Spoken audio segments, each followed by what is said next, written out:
Along the lines of Barry's question, you've been emotional as a player. You seem to be emotional, but at the same time had a poker face. Is your poker face better now than it's ever been? I don't know. It's hard to. Those are hard questions for me to answer. I've always just tried to be myself, and I don't know that there's any right answer for that.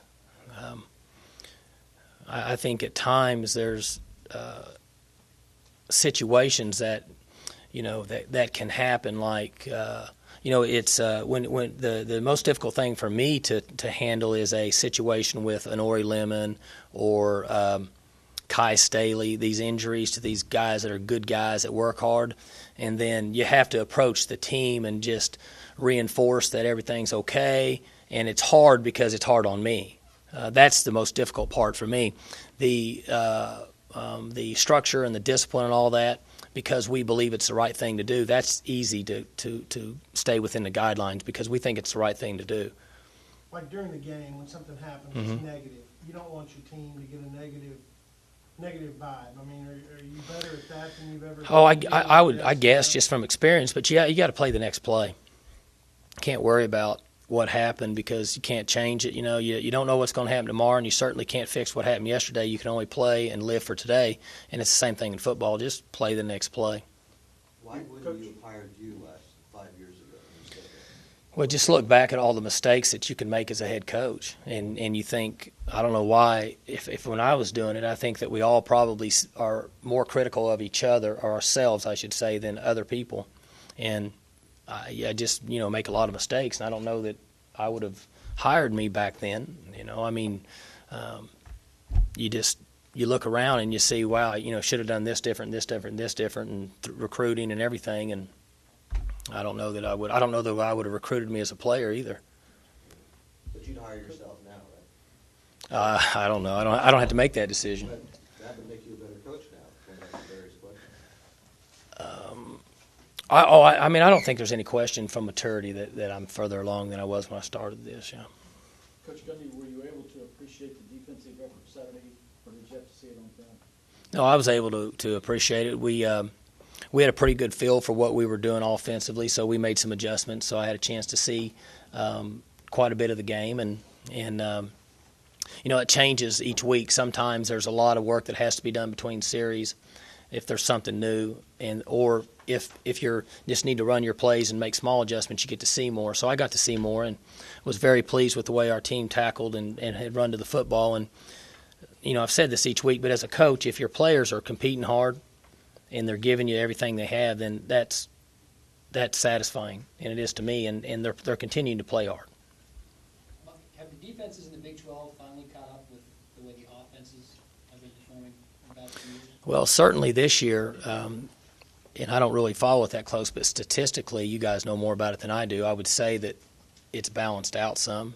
I think over the last, maybe the last couple of years, throughout the country, I think defenses are starting to catch up with what offenses had a pretty good run on for 4 or 5 years. Last year was somewhat different because there was tremendous quarterback play in this league. And there's still good quarterback play, but there was tremendous quarterback play in this league. And if you follow the game really close, you'll see that teams that are having success and winning games, in most cases, have good quarterbacks that have experience and can make plays. Not so long ago, it seemed like what Texas Tech did on offense was different from what everybody else was doing. And it seems like everyone's trying to incorporate at least a little bit of what they do. Is Tech still unique, and why are they still unique if so? Well, without being in that system, it's hard for me really to comment on what makes them unique other than I think there's some other people that are trying to run that system, but they're still different than most people. As I said, they're going to try to spread you out and throw the ball and take advantage of what you give them. Their attack is somewhat similar to ours, but in a different way. And then kind of under the radar rush the football. I'm not so sure that there's not teams across the country that are trying to run that system, but I still think that that he's very good at it, and there's not many people, in my opinion, that can run the system and execute it the way that he has. Can't help but think he goes out there with like an index card of however many plays. You guys have signs and other players and person, all this kind of signals and stuff. Do you ever observe that? Well, we're not as smart, obviously. We're visual learners. So, the funny thing was there was all those talk about those huge cards, and they meant nothing. They're just decoys. We just hold them up, and everybody wanted to know what they were. And it was great coaches talk. But again, it's hard for me to comment on what they do, except they're good at it. Mike, I asked you this last year about this time, but we're going to get into it again. The offensive coordinator job and sort of most of your focus on game night is with the offense. Mm-hmm. You still like how that's going, and any new reflections on the benefits and costs? I do, Barry. I enjoy that part of it.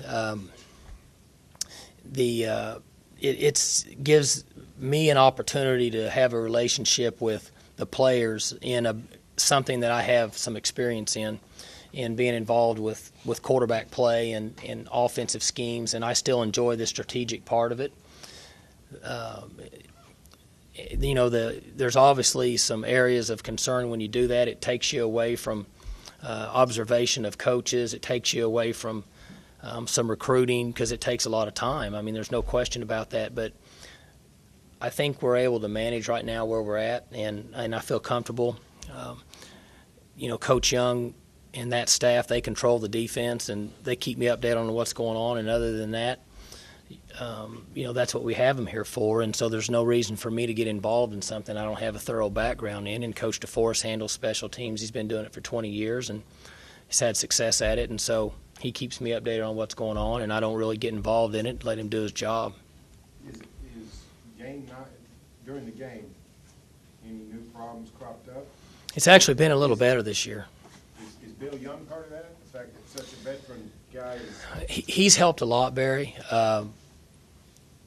The game day or the actual game organization has been better, in my opinion, this year. And I think Coach Young has a pretty good feel for making adjustments due to experience. And we were just talking this morning in our recruiting meeting that as we continue to recruit speed on the perimeter and these safeties and the guys that can really run to the ball and work at getting a few guys that can get up the field and get pressure, where we can roll guys in, I'm really comfortable with the system we have, and I think we're going to get better and better on defense. Mike, do you regard the Texas Tech game here 2 years ago? Before that, your program was 12 and 15. Since then, you're like 20 and 9. When you think back on that game, do you think it was a real fork in the road game for your program? And it was a week after Troy, and you kind of had Yeah, I was going to ask you that. I thought it was a week after Troy. That was a big win for us. As a coach, you don't realize that. I think there's a lot of pressure that's outside there that people put on players and coaches that coaches don't really realize because we just coach and do our job and we understand what's going on. And I, you look back and you think because of, what happened at Troy and even though they're pretty good, people don't realize that. I guess people do realize that, but that game, to come back and win that way, and that was Zach playing then and kind of taking over and kind of established himself, and that was a good win for us. There's no question that at that time, that kind of instilled confidence in our team. We were able to kind of take off from there, and offensively, we got considerably better from that point on. Yeah, I don't know if you look at it as it just magically happened that day or whatever, but that does seem to be the point, the turning point for the program. One of them, and then a few key wins on the road at times where, as I said last week, I thought we were struggling coaching. We didn't do a good job of getting our players prepared to win on the road, and now they seem to play better on the road, and so hopefully all that's fitting together. It seems like the time of possession is always important against Texas Tech. You need to keep their offense off the field. Do you agree? Is that a key factor? I think you got to. I think if you're effective offensively and you were able to move the ball and score fast, then that's good. And if you move the ball and use clock and score, then I think that's good. But I'm not sure that we have the answer to trying to chew up time on the clock and not get distracted with that in order to just go and play the game But you've won the clock battle in every conference game. this year.